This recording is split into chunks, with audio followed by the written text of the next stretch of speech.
The opinions voiced in this podcast are for general information only and are not intended to provide specific advice or recommendations for any individual. To determine which strategies or investments may be suitable for you, consult the appropriate qualified professional prior to making a decision. Today's guest and their company are not affiliated with or endorsed by LPL Financial. So, kind of for people who don't know you very well, who are you? Tell me a bit about yourself. My name is Bailey Kimmel. I own Texas Digital Strategies. We're an all-inclusive marketing agency, so we do social media management, website design, SEO, AEO, which are some new letters to get acquainted with, logos and branding, and we also do a bunch of the side pieces of marketing like Google Ads, Meta Ads, email marketing.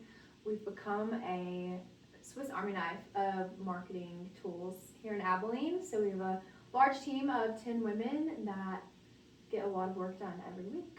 How did you end up with the digital marketing company at such a young age? So I went to school at Abilene Christian University for computer science. My track was in software engineering. So a lot of my life looks like coding and writing programs and becoming fluent in 12 different languages. Every day we were very detailed in the weeds of programming. And throughout college, I kept getting these side jobs kind of thrown in my lap, put in my path, and they were all marketing focused. So I helped one guy sell VoIP phones on a podcast. That was one of them. I did social media for a family business. And then I worked just creating videos for a boat dealership that's now one of my top clients. But it wasn't a career. It was just something I was doing for extra money as a college student. Yeah. And through that, I've always known I was entrepreneurial. I always knew that I loved sales and I loved getting to know people and why they buy things, why they think what they think, how their mental models are constructed. And that led me into a deep interest in how sales psychology and technology intertwine, and that spot on the map is digital marketing. So I got really sick my sophomore year of college, and as a 19-year-old decides to change everything. And so I moved to Ohio for a computer science internship. That created a deep passion for the state of Texas. It was terrible. I just hated the job. I didn't like being up there. And I realized I was very bad at taking directions from people, that I didn't agree with the methodology or how things were working. So I quit that internship, which is not something people do. And it was very hard. Like, I was wrestling with that of, is it okay to quit something? How do I know if this is the right decision? And so I finally decided to move home. And I was asking the people that I currently been working with, hey, what would you think if I took this full time and did this for small businesses across the state? Just take these digital burdens off your hands, figure out ways to automate your online sales. And that has turned into an agency of over 50 clients and 10 employees that it's kind of funny, I have other friends in the space, and they've received calls from their prospective clients saying, hey, my buddy over here works with these girls from Abilene, and they've completely changed their life because of these social media posts. Wow.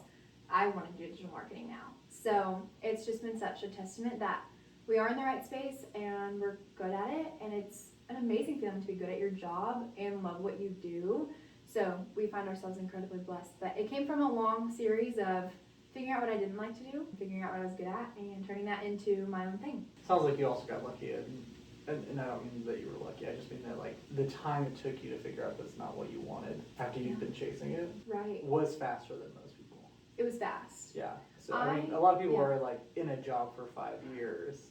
Hey, this is everything I was wanting. Wake up and they're miserable. And so the fact that you were able to do that kind of on someone else's time and during an internship, I mean, it really is pretty amazing. Absolutely. I couldn't have asked for a better timeline. I have always been decisive, so the minute I don't think something's going to work long term, I'm able to adjust and make a different decision very fast. But it was an amazing thing that it was during ACU, and that community was so supportive because I had professors who had been pouring hours into making me a software engineer. And I mean, I was always a star student, so I was being selected as a research assistant and teacher assistant and all of these things to make me the best software engineer. And then my senior year, I was like, hey, I'm going to start a business. Right. Been around higher education. That is not the common path. Their numbers look good when they're doing job placement, and so that's just not what people do. And so, although they were supportive, that was also a leap of faith to be a different student. But yeah, I'm thankful that it all worked out very quickly. And being young in this space has been an asset for us. Right. I've had people positively say, oh, you guys get social media because you are younger, you bring that energy. Right. And that's something that we're embracing for now. And as we get older, we'll embrace it with maturity and expertise. So yeah, it's been fun. I would imagine also with you having to be comfortable in a digital space. I mean, a lot of marketing does happen on. I mean, it's technological, but I mean, it's usually on a service level. Whereas I would imagine that you have a really deep enmeshed kind of knowledge of kind of how things are working. I do. Yeah. So it all goes together. Not everyone on my team knows the actual logistics of an algorithm of the algorithms of social media. Right. Because of my software engineering background, I actually know how those hashtags are being transformed into ones and zeros and how that's helping content get placed on your feed. None of that is necessary to know, but it is cool to have that deep respect for technology and the complexities of it. And on the website design end of our company, there's not a lot that we have to say no to because we have a philosophy of everything's figure outable. My other web designer also went to school at ACU and she has the same education I do. So it equips us to beat the stigma of a social media girl. That term is pretty common and I love it. I think it's fun. But at TDS, we're so much more than that. There's so much research that goes into the sales psychology of our content. There's so much education that's gone into the way we design user experiences on websites and how we know about SEO and the way people navigate through these digital platforms. So, yeah. So you had said you have about a team of about 10 women. Mm-hmm. Why predominantly women? Was that intentional? Why has that been an asset for you? They're so well equipped in this industry because a lot of it is empathy. Right. So to be really great at sales psychology, it takes some empathy. You have to know how it feels when people feel fear or impulse or desire for something or not for something. And so being able to really submerge yourself in people's shoes and their life experiences makes you a really good marketer. Yeah. I think that's just something women possess more naturally. This is totally me overthinking it. I don't know, I guess it was an actress talking about the difference between actors, like method actors and ones who weren't. Okay. And they kind of talked to it, and the way that she had put it was that you predominantly only hear about method actors being male. Okay. And it's like you have to be able, like the male ego, bravado, whatever it is, has to hide like something behind because like they can't put themselves all the way out there. Yeah. Like there's a certain amount of like, hey, my job is playing and pretending and all this. Mm-hmm. I have to make this super serious. Where I would imagine in the world of social media, it's all very transparent. It's all very much like you're putting yourself out there and there's not really a lot to hide behind. I would imagine having a team of women might actually make that much easier because, there's not an illusion of, oh, I'm doing this in a cool way. It's very much of like you have to be who you are, you have to be authentic. I think that's probably just easier. That's a huge part of it. With a team of all women, especially 10 of them, there are lots of comments that we get of, y'all must have some drama, or must be petty, or y'all must have these little side groups. It's not that way, which probably sounds crazy coming from me at the top of it, but it's really not. Well, it's not coming up all the way to the top. It's not that way. The culture that we have fostered is beautiful. We have deep friendships and respect for one another, and everyone just knows to be excellent at their job, to treat our clients with excellence, and that's what we do. There's definitely nothing that we're having to hide behind or pretend with, and so just getting it to show up authentically. Something else about social media, sometimes things don't work. Sometimes you're not getting engagement, you're not getting traction, and to have a team that can show up in honesty and say, this isn't working, let's try something else, instead of protecting an ego or some method acting in the background, it makes our jobs easier. So but yeah, there wasn't I don't have this feminism seeking all woman company. It wasn't ever like that, but now that it is, I'm proud of it. So that's super cool. Yeah. I mean, you've also gotten to the point where 10 is a hard number to jump to. Yeah. Like there's people who are hiring 1 or 2 employees, and it's a really difficult jump to a full team like yours. Yeah. So the fact that you guys are kind of moving in that way pretty quickly, able to handle that, it's saying a lot about how your company is doing and how you're able to kind of keep growing. So yeah, thanks for saying that. I'm so proud of everyone, and we scaled faster than I thought. But in my mind, that's what happens when you hustle fast. I've been out there working, and we have a great system, and it takes all of them every single week to drive the quality of what we're doing. I could probably get 200 social media posts out a week on my own. They would be terrible. So it takes everyone, and it is a testament to just the quality of our customer experience and our product. Is really get your own marketing team when you get TDS, because no one's stretched thin, no one is over their bandwidth. They take care of their job to their fullest extent, and when it is time to hire, we're safely doing that. So digital marketing's crowded. It's very much of, there's a lot of people in our area doing it, there's a lot of people in a lot of different areas doing it. Why did you think there was such a lane for you here in Abilene, and why did you think that you could jump into this market really as strongly as you did? We really jumped into the Abilene market in 2024, so 2 years ago.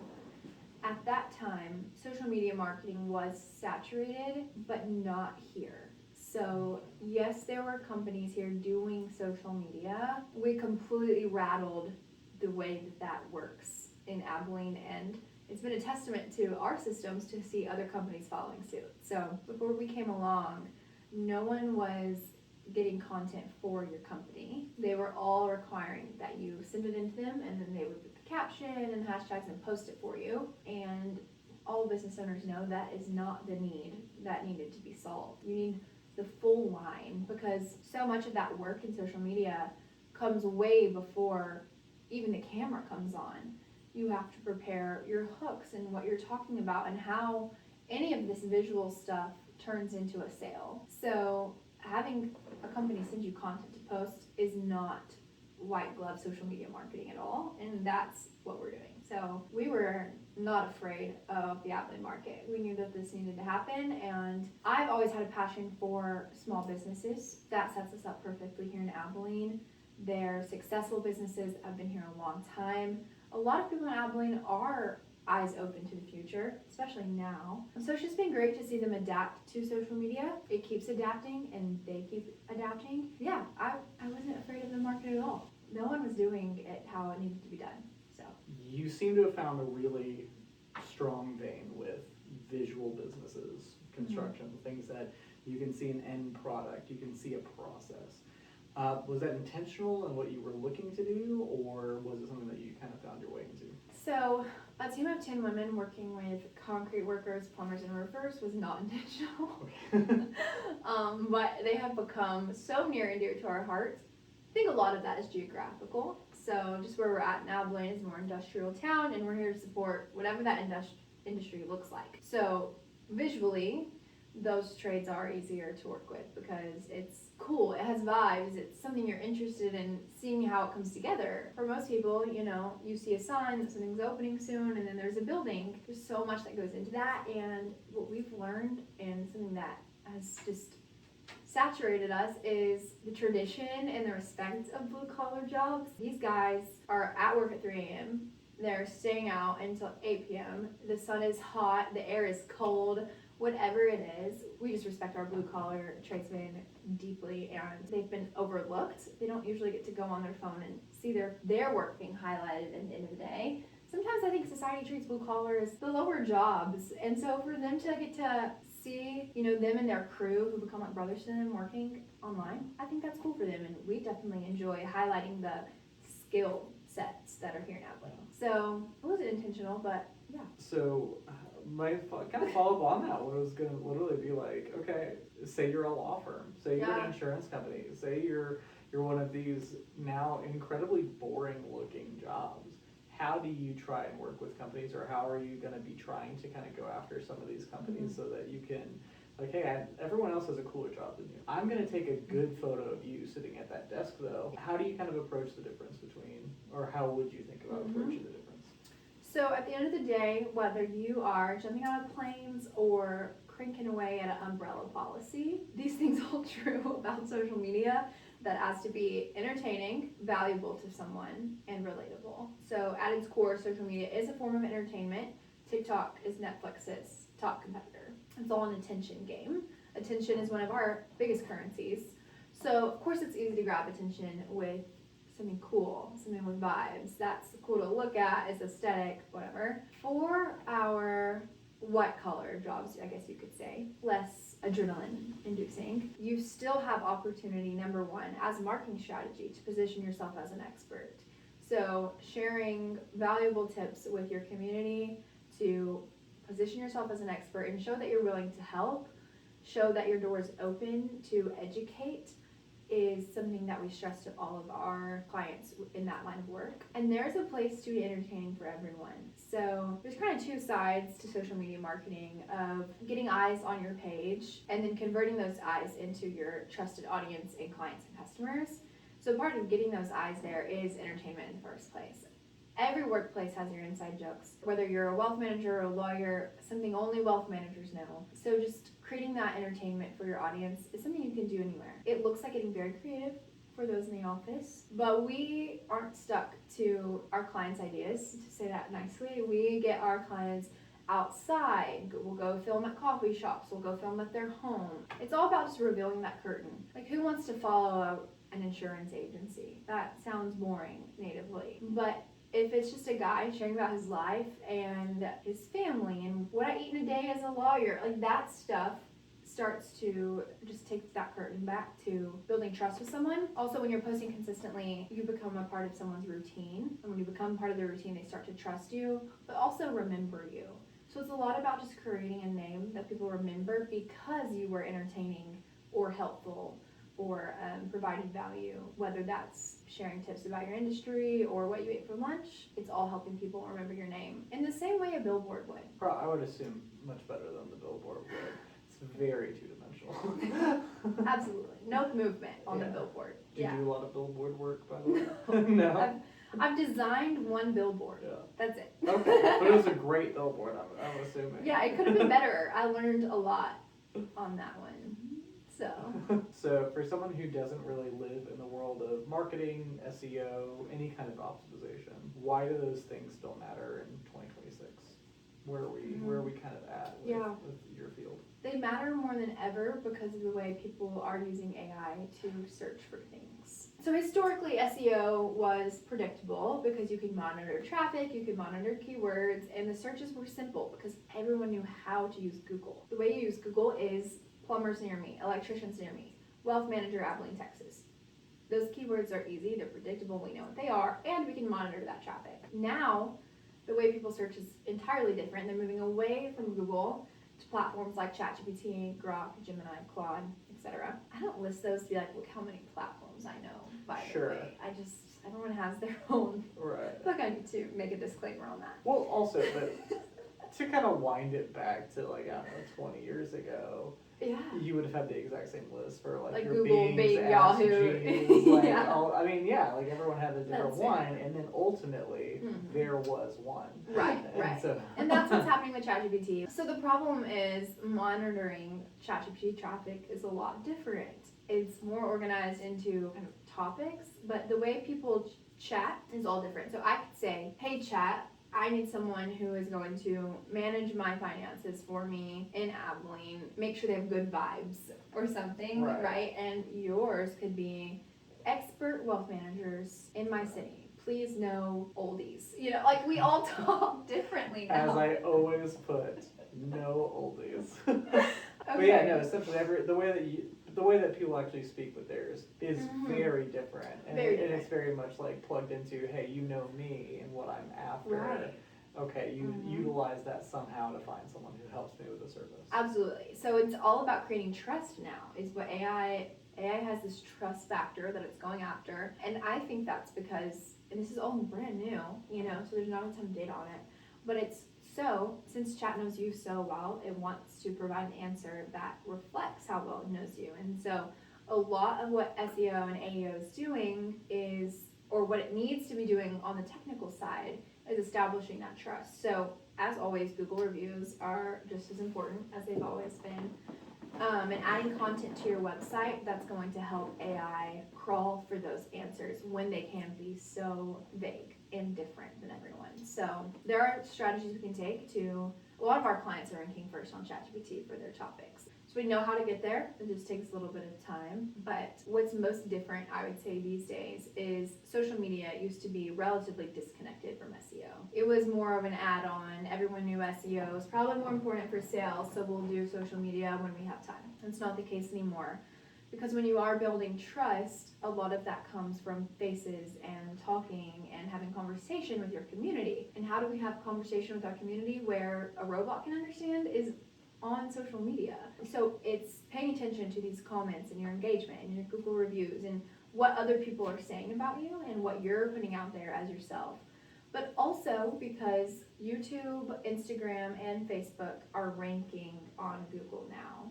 So those social media platforms could, in theory, outrank your actual website. So those SEO and social media are more integrated than they've ever been. I've had so many conversations this week with people like, well, we just don't believe in doing social media. And I'm just like, Really? that's crazy. It is 2026. Yeah. What do you mean you don't believe in it? Well, there was a thing, and I only knew about this because I was trying to get a contractor at some time. Like, it was like the first time I was ever calling to have something done in a house, something like that. And I had a guy out, and he was like, yeah, I get a lot of slack from all the other tradesmen in town because I advertise. And like, it was like a weird, like, yeah, the old mindset in a lot of these industries was you don't advertise, you only do it through word of mouth, and that's how you grow your business. Yes. And so what usually happens in pretty much every industry, like the first, kind of like what you were saying earlier, hey, we were the first person just doing this. In 10 years, when you're wildly successful and people are asking you, how were you such a genius that you did all these things? You're gonna be like, well, no one else was doing it, so I did that thing and it worked. Absolutely, find the gap. Yeah, and so it's very much of like a lot of those, I mean, in our area, you're still gonna have some of those, like, kind of, I don't know, the previous thoughts or previous generations kind of thoughts on things like marketing, whether it's worth it, whether it's not, whatever may be the case. But yeah, trying to marry that with, okay, that sounds like what you're trying to do is bring everyone to where they need to be.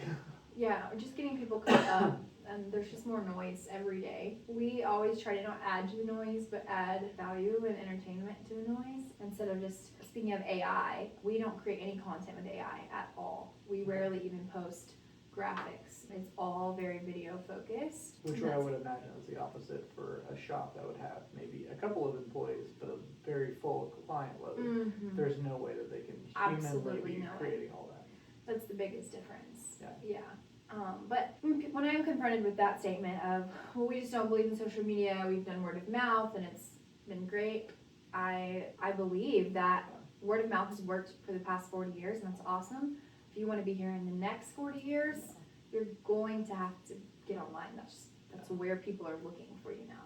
So it also kind of goes back to the way that Abilene growing. So like maybe in what was working 20 years ago was Abilene was growing through population, just growth, having children, people who lived here for 20, 30 years, however it may have been. Now we're having a large influx of people who do not know that word of mouth. They're not in those conversations, and they still need services. And you're gonna just miss out on that new business. Absolutely. If you aren't trying to make yourself as visible as possible. I completely agree. And people have so many opinions on the growth of Abilene, and there are pros and cons. As business owners, we have a huge opportunity to meet these new people and give them the services that we work so hard on and help them feel like Abilene is home, like it is home for us. And they don't know who to talk to for word of mouth. So I always see marketing as a revolving door. There are all these little pieces of it, whether it's Google or AI or Instagram or, TikTok, where you can meet these people where they're looking for you. Something that we do differently at TDS is we don't charge per platform. So we'll have you in every spot of that revolving door. Our slogan is, we're obsessed with growing your business. And God's been so faithful in placing us with other professionals who are obsessed with growing their business. So we love to work with people with passion, and typically they're really aggressive about growth. And so we're right there with them, making sure they're at every spot where people could be looking for them. What does your week actually look like? You're managing a team, you're managing a very full client load, you're doing all kinds of different processes, you're doing all this yourself. What does your week actually look like? I'm on the phone a lot, whether that's setting up meetings with new clients or helping people understand why we're doing what we're doing, answering just little questions you all wouldn't believe. Like, how do I comment on my own post? There's everything. And I'm here for it all. Accounts, and so I'm on the phone a lot, but a lot of my week, every single piece of content before it is posted gets reviewed by me and approved by the client. So every single week I extensively review about 250 pieces of content. So I'm checking caption, video, sounds, typos, strategy, and making sure, okay, how could we fix this to actually make it convert? So a lot of my time is strategic review. And then the team is building this system. And so I'm there to build them. So a lot of it is figuring out, what loopholes we have, what bottlenecks we're working with. And at this stage, we're in year 2, approaching some big financial goals. I'm the bottleneck, and so it's recently looked like a lot of delegating. I'm still involved in media days, so I'll go to 2 or 3 media days a week, check in with clients, which those are the fun things to do anyways. Lots of perspective meetings, so I'm still the only one doing sales, so a lot of time spent teaching the community about social media and how it could benefit their business. Yeah, I still do lots of networking, so I'm trying to get out in the community, and I hope that I never stop meeting people here. I think we've all had maybe a thought of, well, have I met everyone now? Right. But I've asked and polled people, and they said, no, that's not the case. So every single week is different. Every single day is different. I don't know if it will ever be predictable, and I'm okay with that. I really like the adventure that it is to work at TDS. I had a girl last week who got stuck on a roof with a client, so answering that phone call. There's just always something going on, and when you have 10 people out in the world, they have questions and issues and things that we have to fix, and we're always trying to improve, and so I'm a part of all of those conversations still. Gotcha. How has it been navigating being in charge of a team? And especially, I'm guessing people around your age, like, I mean, it's just kind of one of those where you've moved really fast, you've grown really fast, so now you also have some interesting problems I don't think a lot of business owners have had to navigate, particularly, hey, you're around my friend's age, you are my friend, and I'm also your boss. How is that going for you? Yeah, so they are all either my age or a year older or like 2 years younger. So we're all in our early 20s. They honestly make it easy on me, so I'm so thankful for them. So there are times where I've had to make hard calls or, correct them on something. And I haven't struggled with that much. They're all super receptive and easy to work with. I would say the hardest thing is knowing that they're in their early 20s and still figuring out themselves and what they want out of their lives. And so always encouraging them to dream big and to feel free to explore and just learn more about their value system and what they want out of a career. It's an amazing place to work. We have a lot of fun. We learn a lot. But employing a bunch of young 20-year-old women, I know that they're probably not going to be working there when they're 50. And so that's probably one of the hardest things that I struggle with. So you're not running a mill in the 1950s where you're just planning on having all of your workers for 40 years? Right. Yeah, no, and that breaks my heart. Like, I adore all of them and I want them to stay around, but I know that they'll be called to other passions. That's something that happens when you're young, and that's been the hardest thing to work with. But as far as leading them, it's been fine. I don't know, I think it's just natural. So when I was in kindergarten, I would stand at the top of the slide, and if anyone wanted to go down the slide, they'd bring me a rock for some reason. Sure. I've just always been a little bossy, so. But no, we have a really good culture, and there's nothing hard about it, I don't think. Aside from knowing that they will spread their wings. So. Okay. What's kind of one of your goals for where you want to be in 5 years with your company? How are you wanting things to look as you continue to grow? So this year we won Best Social Media and Website Design Agency in Abilene. So that was awesome. Definitely a great achievement for 2 years in, but I want to be the best in the state and eventually in the country. So I will have no problem having an agency in every major city in Texas and then hopefully expanding that out to across the world one day. The way we've built TDS is very replicable if you know our systems. Okay. And so I think it has a great opportunity to scale. We have some internal goals. My goal for this year is to end the year with 100 clients. I want to do my first million in revenue. Well, check back with me. But we're projecting well, so that's just a small financial goal.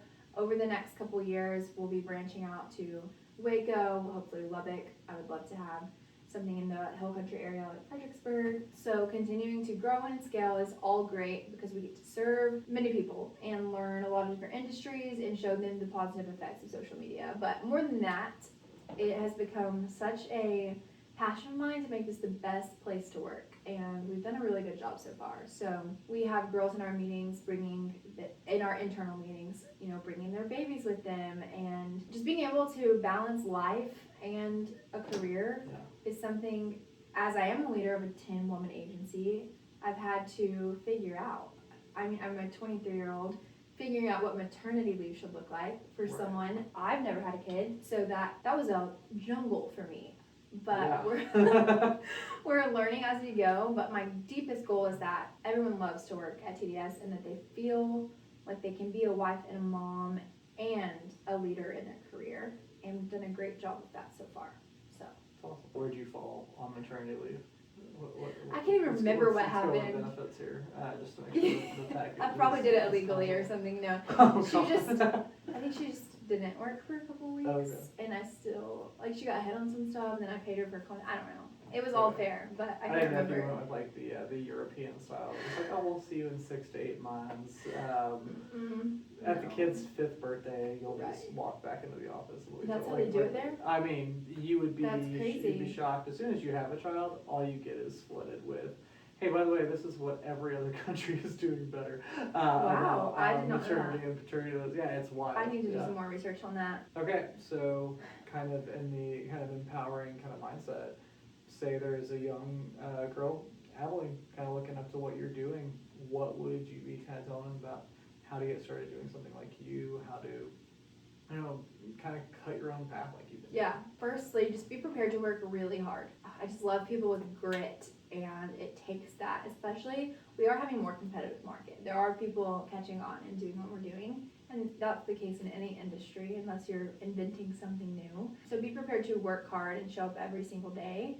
Be prepared to lose and to embarrass yourself, especially when you're young. You are learning as you go.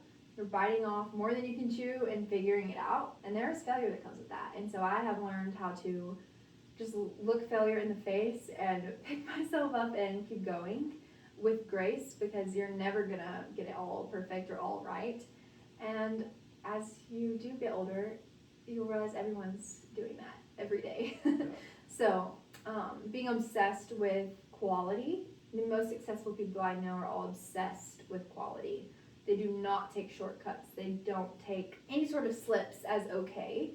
And instilling that's something I've instilled in myself and my team, that I've seen so many successful people hold that so true. And so that's a good tip. And for a young woman, one, don't be afraid of your youth. There is so much energy and new ideas that you're bringing to the table. So embrace that.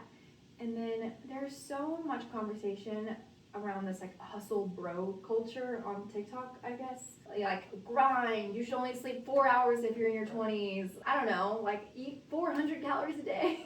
Sure. Just crazy stuff. Yeah, you need to work 80 hours, you need to be benching 315. Yeah, all the standard stuff Those that things. 100% of people are doing. Yeah. Right, and they apply it to CEOs. So you're like, okay, Sure. if I'm a CEO, I'm gonna... If I were a millionaire, right, who is 30 years into my career, and I can set up my schedule however I want, that's the schedule I should follow, my morning routine. Exactly. Let's not sleep. So I would advise against that, firstly, especially as a woman, our biological needs and the way our body operates is totally different. You should get 8 hours of sleep. I think that's a great plan and keeps you healthy and thinking clearly, but also balance it's just not something that I have right now. And I think if you're going to be great at something and excellent at something, you probably don't have balance. If you are in the Olympics, you've probably spent more time at the gym than you have with your family, but you're in the Olympics. So I think balance is something that you learn over time, but when you're in that first stretch of becoming the best at something, balance has to go out the door. And you have to be obsessed with your craft, because if you're not, someone else is, and then they will be the best at something. So what you should balance, though, is what you see on TikTok, because The hustle bro culture is not going to work for, especially a young woman paving her way. So, like, I was thinking I should be dry scooping pre-workout at one point. Well, you should always be dry scooping. Mostly because you don't want to drink how terrible that stuff tastes for the whole time. Like, I could do it in one shot like a pixie That's stick. awful. Yeah. We're gonna do this quick one. I tried it once. Don't try it. But society paints it like if you want to be successful, you need to be the ripped like man. Yeah. You don't have to do that. Okay. Well, I think you really failed at becoming the ripped man. By the way. Yeah, clearly. It's very much of like there's no real such thing as balance, and usually it is the person who is very successful and has complete control over everything that they can kind of build out balance for themselves. Yeah. And it's really easy to kind of yell that down at people from when like you're pretty high up on the mountain. Yeah. But that's not what you got you up at. No, so it's very much not. of like, yeah, it doesn't matter if it's family, it doesn't matter if it's work. It's very much of there's seasons where you have to focus on something if you want it to grow. Absolutely. And if you don't want it to grow, go ahead and don't pay attention to it. Yeah. And so, absolutely. I mean, yeah. That's just the way that it has to be. I love it. I've had so much fun. And it's fun to have the stories of when you stayed up until 2 a.m. and got by and did the hustle. Because you have a story to tell. Right. If it was easy, no one really cares to hear about it, Yeah. So, yeah, you're not going to appreciate anything that you work No. for. And also, it's like you want to pursue those things. Like, you want to work towards things. Having it kind of sucks. And so it's like, you don't want it to just be, well, I showed up. I got like 5 new clients. I didn't really have to work too hard. I drove home in my Lamborghini, that kind of a deal. What a normal day. That's just not. It's just that's not special to you at all. So, and something else, I see so much noise on the internet too of the hustlers like looking down on those who aren't hustling. Right. And something, because I would get so frustrated too with my friends. So being a 23-year-old with other friends who are 23 and you're the entrepreneur of the group is also a very special place to be. Because they think you're a billionaire already, by the way. Well, there's that, or they think I'm crazy for not getting a stable job. So I must be broke, actually. If I'm not a millionaire, I must be broke. Which depends on the day. Sure. But no. Everyone's getting guac tonight. I have to say that. Right. Not everyone has to be like you. It's something I had to learn. If everyone was a boss, who's gonna work for them? Right. I mean, you just can't have it. Not everyone needs to be the same. And so learning to appreciate them. Something I've learned from my non-entrepreneur friends is life is not that serious. Calm down. You're taking everything too seriously. But then from the friends I have that are also entrepreneurs, hanging out with them just fires me up to be competitive and try harder. So don't judge your friends. Yeah. That's just a good message overall. I would imagine kind of going back a click, what must absolutely drive you nuts about kind of the noise that you were talking about is how inauthentic it is. Yeah. Because it sounds like all you guys do is authentic content. Yeah. I mean, it's very much of like, you're just trying to expose and kind of like highlight, these are the background things, these are the things that people don't see. But most of your industry is doing the opposite. It's like there's a real push towards having this idyllic kind of life, and this idyllic kind of like, I'm going to do a day in my life and it's extremely glamorous, or it's extremely dialed, or whatever it may be. And I kind of feel like your entire brand is very much of like, you're working with real people.